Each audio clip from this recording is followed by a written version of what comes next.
Hi everyone, my name is Dr. Laurane McGlynn and I'm here today to talk to you about holotropic breathwork. Holotropic breathwork was started by Stan Grof, who was a psychiatrist in Prague, Czechoslovakia. And the story goes that originally Stan wanted to be an illustrator, and then one day he received a book on Sigmund Freud and he read it cover to cover, and when he finished the book it kind of impacted his interest in going into studying the field of psychiatry and to expand his states of consciousness. So during his training as a psychiatrist, he was required to go through his own psychoanalysis and sort of found the process to become very slow moving and became disillusioned by that. And I think that was sort of the beginning of when he started to explore revisioning the current models of psychiatry and psychology. So Stan's interest in the clinical use of psychedelic substances was spurred in the 1960s when Sandoz Pharmaceutical Company approached the Psychiatric Research Institute of Prague, requesting that studies be conducted on LSD-25 in order to determine whether or not the substances had therapeutic properties, with a note that said, if you want to know what your psychotic patients are experiencing, try this. So subsequently, Stan volunteered to participate in a research program which explored LSD as a tool for experiential training, which allowed psychiatrists and psychologists to experience the inner world of psychotic patients. So in his first LSD session, he was part of a research study and was dosed and exposed to a very high, powerful strobe lights at different frequencies. And what Stan reported was, I quote from Stan here, "I lost the research assistant, I lost a clinic, I lost Prague, I lost the planet. I had the feeling that I extinguished in the form that I knew myself, but also the sense that I somehow became everything there was, and I became all of existence." And after that session, he decided to devote his research to exploring expanded states of consciousness. As a matter of fact, he was actually one of the pioneers in the early research studies to explore whether LSD had expanded properties. So I'm going to pause for just a moment here and let you know that I am going to be using notes, as you probably see me looking up and down, because there is a lot of information. I really want to make sure I cover this topic comprehensively. So in 1967, Stan was invited to come to Baltimore to Johns Hopkins to the facility where they were using LSD with people dying of cancer. And unfortunately, around 1970, LSD became illegal. And once it was illegal, Stan went on sabbatical because he couldn't do research anymore, and started writing several books about the healing potential of LSD based on his observations of working with patients that were using LSD. So the story as I heard it is, Stan happened to be at a party in New York, and Michael Murphy from Esalen was invited to that party also, and met Stan and said, "Hey Stan, what are you doing now?" And Stan said, "Well, I'm on sabbatical and I'm writing these books." And Michael had asked him, "Hey Stan, why don't you come to Esalen and become a scholar in residence and do some research there and maybe offer some experiential workshops to people at Esalen?" So Stan went to Esalen, and while he was there, they really wanted him to start offering experiential workshops to people coming to the facility. And since LSD was illegal, Stan was saying, okay, well, how can I have these workshops where people can have these experiences without using a substance? So he remembered when he had been working with patients with LSD, he had noticed that when the drug was wearing off, the LSD was wearing off, and they hadn't come to completion, they were reaching out and asking him for some physical touch. And when he provided physical touch, he noticed that spontaneously they were going into deeper and faster breathing. And what happened was the sessions were coming to resolution after the deeper and faster breathing resolved, and that was after the effects of the LSD had worn off. So we thought, okay, if this form of breathing seems to bring material from the unconscious into the conscious, the breather then would experience some kind of catharsis or a memory or an emotional release that would complete those sessions. So when they were at Esalen, Stan and his wife Christina started offering these workshops, and they called it Holotropic Breathwork, and it was a non-drug method for accessing deep levels of the unconscious. So what they did was they put together once a month trainings, and they had people coming to Esalen from all over the world. And then one day when they were having a workshop, Stan had been working in the gardens at Esalen, and he hurt his back. So he couldn't be working on the floor with breathers. So they thought, okay, so what are we going to do? We have this big group of like 46 people coming, and we have to be able to support them. So they came up with the idea, and they said, why don't we have half the group breathe and half the group sit, and we could have the sitters sit next to the breathers as additional support. And what they found was that people were then reporting, the sitters were reporting that they were having just as deep of an experience, or sometimes even deeper experiences, sitting as they were breathing. So then the sitter and breather dyad became part of holotropic breathwork. And then over time, other things developed, like the music, which the way the music trajectory is for holotropic breathwork is the first hour is typically really activating drumming music. The second hour is more what we call breakthrough music. And then the third hour is typically more kind of coming out, relaxing, peaceful music. So, that's how the beginning or the origins of holotropic breathwork started. And since then, actually, it's been almost 60 years that Stan has still continued to research and be interested in exploring expanded states of consciousness. So he really was one of the main pioneers of this research, and even continues today into his 90s to be interested.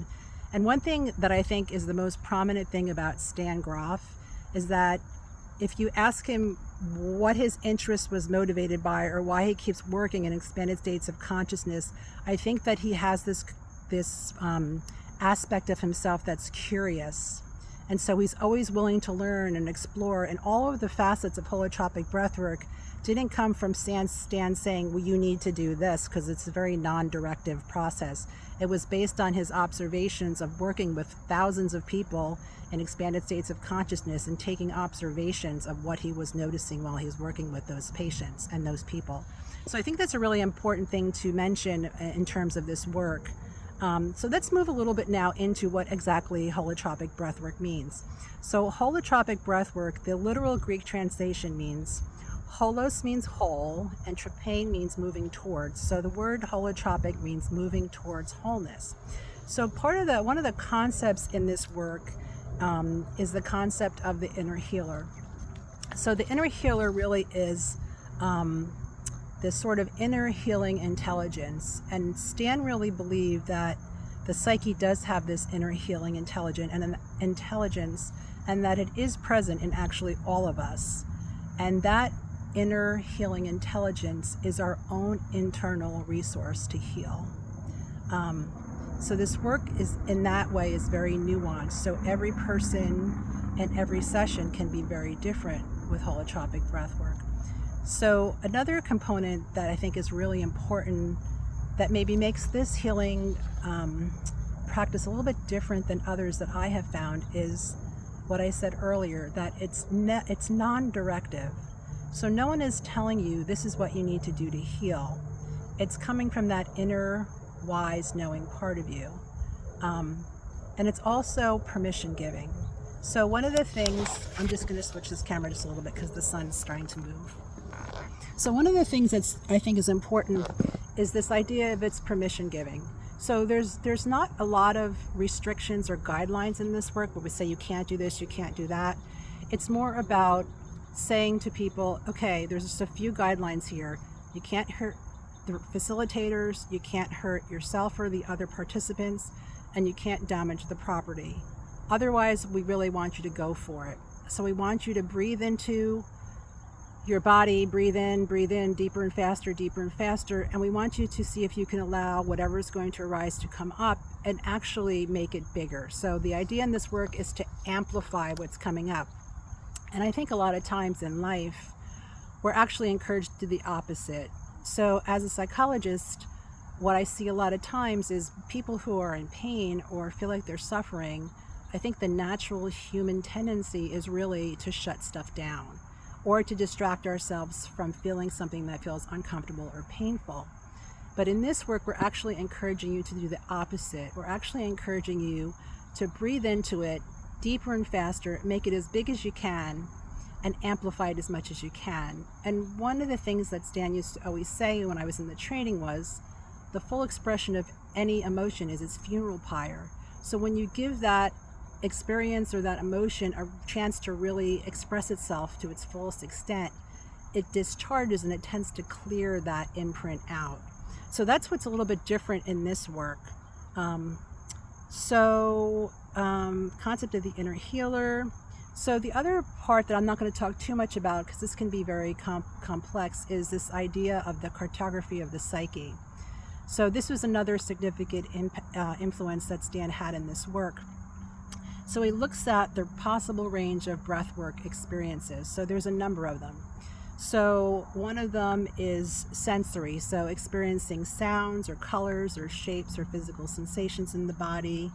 Another one is a range of emotions, so emotionally charged images, sense energy moving through the body, intuitive insights, or clarity about situation or issues in our lives.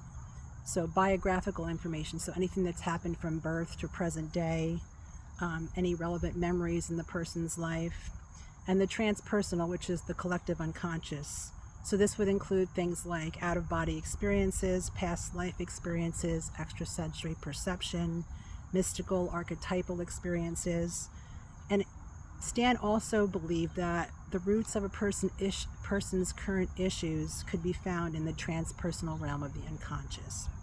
So going back to perinatal experiences, so Stan believed that birth trauma, and he did believe birth was a trauma, provided a template for understanding not only how human experience is organized in the unconscious, but that experiences from birth can contain the roots of many of our deepest human struggles. So I'm going to just quote something from Stan to just encapsulate this briefly, because again, it's a very big subject that it's really extensive, too extensive to talk about in this video. But Stan says at each of these stages of birth, the baby experiences a specific and typical set of intense emotions and physical sensations. These experiences leave deep unconscious imprints on the psyche that later in life play an important role in the life of the individual. Reinforced by emotionally important experience from infancy and childhood, the birth experience memories can shape the perception of the world, profoundly influence everyday behavior, and contribute to the development of various emotional and psychosomatic disorders. So along those lines, Stan also developed the concept of basic perinatal matrices. So the way that concept is explained is, in holotropic states, the unconscious material can surface and be fully experienced. So during your holotropic breathwork session, some of the unconscious material from the birth process can surface. And when our process of self-exploration takes us back to birth, we can relive each stage of birth and delivery and the experiential pattern and emotions that were connected, including physical feelings and symbolic images. And Stan refers to these patterns of experiences as the basic perinatal matrices. And again, in a lot of Stan's books, you'll see information on BPM, it's called, or basic perinatal matrices. And also online, if you want to read a little bit more about that, there's a lot of information about the impact of the experience of from conception to the actual process of physical birth. I'm going to skip this part about coexes, but again, they're condensed experiences that you can read again about in Stan's book. So I want to talk a little bit more to finish up the video on actually what happens in a holotropic breathwork session. So with holotropic breathwork, there's actually 3 components. There's the preparation, which is usually an introductory talk similar to what I'm doing today. There is the actual session itself, the holotropic breathwork session. And then there's integration, which is almost as important or more important than the actual experience, because it's really what you do with the information or the material that arises and comes into consciousness from your holotropic breathwork session. So in order for the experience to be therapeutic, you really have to be able to take that material and integrate it in some way. Otherwise, we just have a session and then we go back into our lives and there's really nothing that shifts. So when you have a holotropic breathwork session, I always do this in a workshop setting with a group, because I really believe in the power, the holding power and the support of the group as a therapeutic element in this work. So in my holotropic breathwork workshops, which are usually 3 or 5 days long, and they're residential, we start with a body scan. So when you would come into the room before the session's supposed to start, there would be mats laying on the floor. There would be a back deck or something next to the mat for the sitter to sit on. There'd be a box of tissues and a little plastic garbage bag if you need it. And you would the breather would lay on their mat, and the facilitator would start with a relaxation. So about a 15-minute kind of body scan relaxation.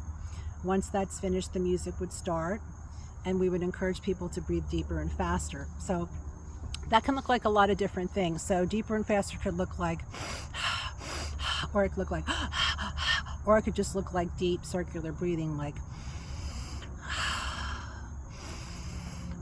and connecting the inhale and the exhale. So that's also an individual preference on what the breather feels comfortable with. But the idea is to breathe a little bit deeper and a little bit faster, and to connect the inhale and the exhale. And most people don't sustain that deeper and faster breathing for the whole 2.5, 3 hours. Typically what happens is we say breathe until you're surprised, which means you'll be breathing, and all of a sudden someone might drop into an experience and they kind of lose that they're actively breathing. Sometimes they lose the room, sometimes lose their concept of the body.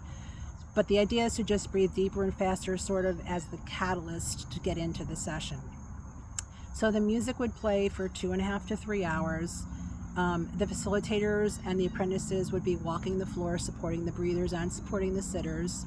Sometimes people want body work, which is another component of this work, which is really focused release work. So somebody might be breathing, and all of a sudden they'll have like a really pain like in their belly or in their back. And they might feel like no matter how much they breathe, they can't clear that energy or that imprint. So they may have their sitter have one of the facilitators come over, and we'd say, what's going on? And they say, oh, I have a really bad pain in my shoulder. And we'd say, well, do you want to work with it? If they say yes, the way the focused release work is we would just put our hand on that part of the body, and we're not pushing into people. We're telling them breathe into it, and we would be resisting their pressure. So if they're breathing into their shoulder, I'm just matching their pressure with the palm of my hand and having them breathe into that feeling that they're having. And typically it would either get bigger, it would go away, or it would shift into something else. So we would be staying with them doing the body work until they felt like that particular thing was clear. Or another thing about this work that's also really respectful is we have this word stop. So stop is the safety word. So if someone's working with body work with you, or anything's happening in your session where you don't want it to continue, you could say stop, and the body work stops. So you'd still keep breathing and still be in your session, but whatever is happening from the external in would stop. The other part of it is sometimes the facilitator would say stop to a breather if the breather is like rolling off the mat, or there's a potentially dangerous situation happening, not to stop the process, but just to redirect a breather back onto a mat so that they're safe. So stop is always the safe word in this work for people. And again, this is a very respectful process. So we really honor people in what they ask for and what they need, and try to meet them where they're at in their process. So we're breathing, maybe body work. So the session's coming to an end, the music's ending. So when the music ends, people don't always finish right at when the music ends. Sometimes they finish a little bit earlier. Sometimes they need a little bit more time for processing or body work. But we really encourage people to stay on the mat until their session feels complete. We say complete in the bigger field of incompleteness. And the reason we say this is because the only time I've really seen people really get stuck with this work is if they get off the mat and they're still in process. So we really want you to be as complete as you can for that day, for that session. And what that looks like is when your session is complete, we ask you to stay on the mat until one of the facilitators can come over and check you out. And that means we would come over, we would say, how are you doing? How's your body feeling? How are you doing emotionally? And sometimes people are still really emotional, which means they're still in process, or sometimes they're feeling a lot of sensation in the body, and we're just supporting that process. We're staying with them, we're talking with them, we're helping them to process what's still emerging in their session. And that can take anywhere from a couple minutes to like an hour. It's really individual for the person, but we are very thoroughly trained in supporting people in breathwork sessions. So you're checked out by a facilitator, then you're invited to go with your sitter over to the mandala space if you would like, and draw a mandala or soul collage. And again, this is sort of continuing the integration process when you get off the mat. Some people like to write a little bit of a narrative on the back of their mandala to capture the session. And so once the mandala is drawn, then we usually have a meal, and then everything turns over and we have our afternoon session. But that's typically what the components of the actual holotropic breathwork session include in a group setting. So when you're going to breathe, we talk a lot about preparation. So especially at our workshops, because we do serve 3 meals a day. So we encourage people to kind of play with the fact whether they think they should eat food before they get on the mat. Some people like to have the energy of having a little bit of food in their stomach. Other people feel like they want an empty belly so they can breathe deeper and faster, not have their diaphragm moving up and down with a lot of food, but that's really an individual preference. We also encourage people to bring a water bottle or something to drink water out of, because most of the time people's throat gets dry and they do drink water during their session. Sometimes people like to wear an eye shade over their eyes to kind of block out the light, helps them to kind of go into the session a little bit easier and stay in a little bit easier to get off the natural light that's outside in the room. I also usually provide earplugs for sitters or breathers, because the music is really loud and it's meant to be really loud. So if that's disturbing to some people, we do have, I always bring earplugs to the workshops for people to use if they want. So we're supporting the breather in the session, but we're also supporting the sitter, because the sitter is an integral part of this session for the breather. And as I said before, the sitter can have a really deep and profound experience in the sitting role. So the facilitators are also there to support the sitters in the process. And if the sitter has to, of course, get up and use the restroom, one of the facilitators will come and sit with the breather. One of the things we always say for safety reasons is we never leave the breathers alone. So if the sitter does need to get up, one of the facilitators or the apprentices would come and sit with the breather until their sitter can come back. And the role of the sitter really is to be a supportive witness. If the breather needs, a tissue, we don't use human language in this work very much unless the facilitator is communicating with the breather. Human language tends to pull people out really quickly.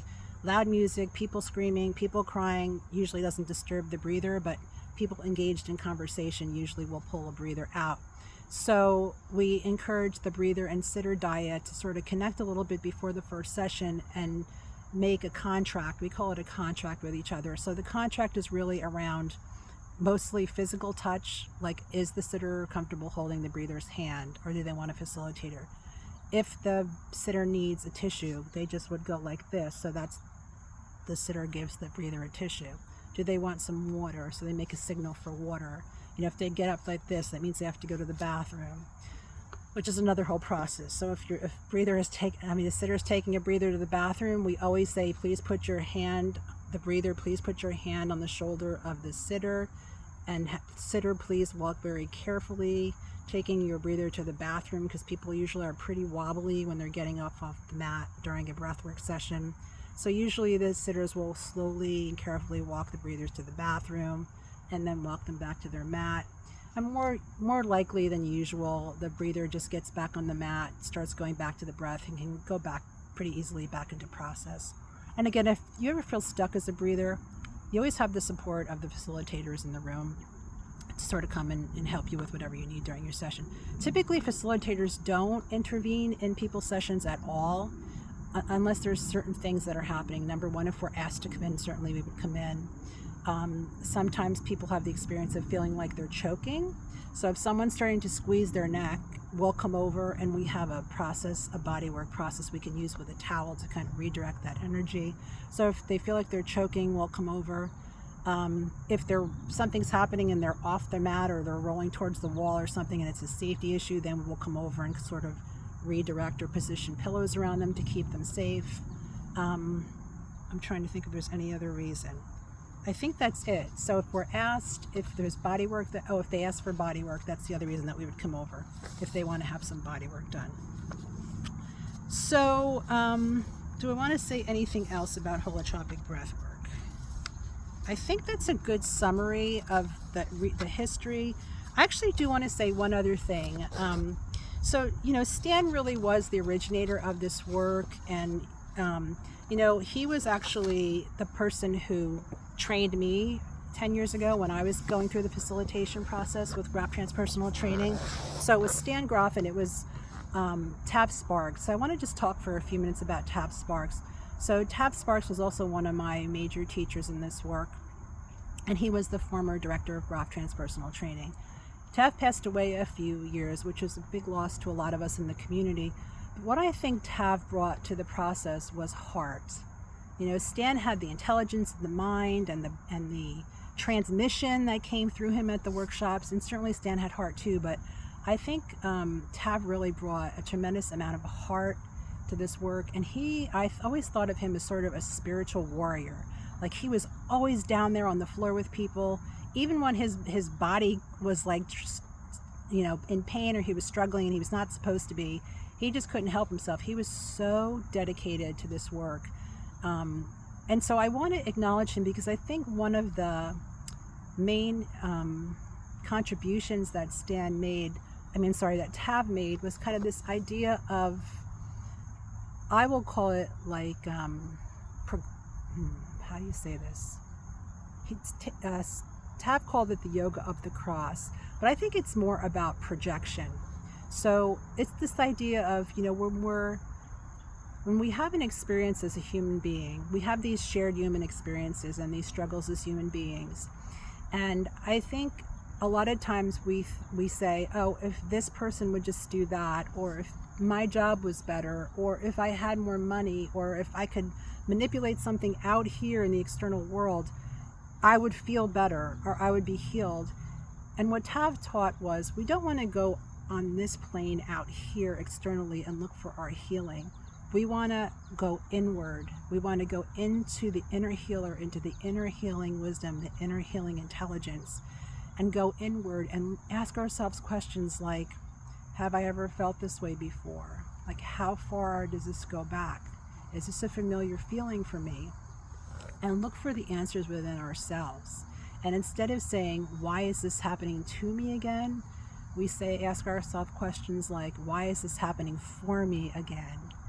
So we're looking at that these are all, and this was a big phrase that Tav used all through the training, are opportunities to heal.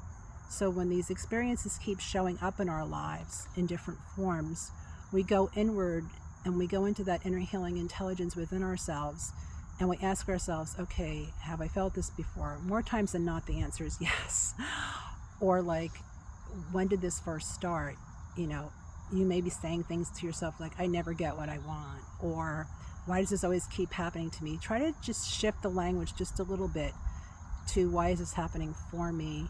And to start looking, what Tav taught me was to start looking at the experiences in my life as opportunities to heal. And it really has, doing holotropic breath work, being in this community, teaching others about the practices, supporting people, facilitating workshops, has shifted my life in such dramatic ways. I came into this work a few years after I was diagnosed and treated with breast cancer, and I was pretty broken physically, emotional, psychologically, spiritually. I was just needing such deep healing. I was shattered.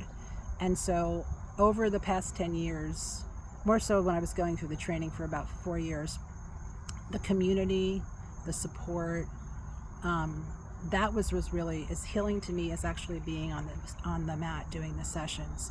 So that was really my sort of inspiration or motivation to start offering these workshops, was to sort of provide a healing space, which is actually the name of my practice now, a healing space, for other people to do the work. It's not for everybody, it really isn't. But for those of you who feel called to do this work, I would encourage you to explore it and see if it feels like your healing path, because I know it's mine. So I think I'll end on that note. If you are interested in holotropic breathwork, you can certainly email me. My email is drmcglynn6@gmail.com, which is drmcglynn6@gmail.com. I'm going to post this on YouTube, so I think I'm going to try to put my website on there. But my website is www.drlaurannemcglynn.com. But if you put holotropic breathwork in Pennsylvania, you probably find my website anyways. So I have residential workshops coming up October 2024, December 2024 at Menla Mountain House in Dewa Spa in Phoenicia, New York. One's a holotropic breathwork and past life regression session workshop in October, and December is holotropic breathwork and shamanism. And then I have 6 or 7 workshops actually. We're really expanding in 2025, both the workshops and the facilitation teams. So my workshops are not just holotropic breathwork. I've sort of started as of last year just to integrate different themes into the workshops to sort of deepen the experiences for people so they can have integrative experiences in addition to the holotropic breathwork sessions. So again, I'll try to post as much as I can about my contact information. I really do hope this is helpful. It is a lot of information to take in, and there's so much more information available, certainly looking on any of the websites that have to do with holotropic breathwork. Stan Grof or Grof Transpersonal Training have a lot more information and more comprehensive information. But I really wanted to just offer a space to give basic information for anybody who's wondering about this work. So the invitation is there, and I hope you all take good care, and maybe I'll see you on the mat. Take care.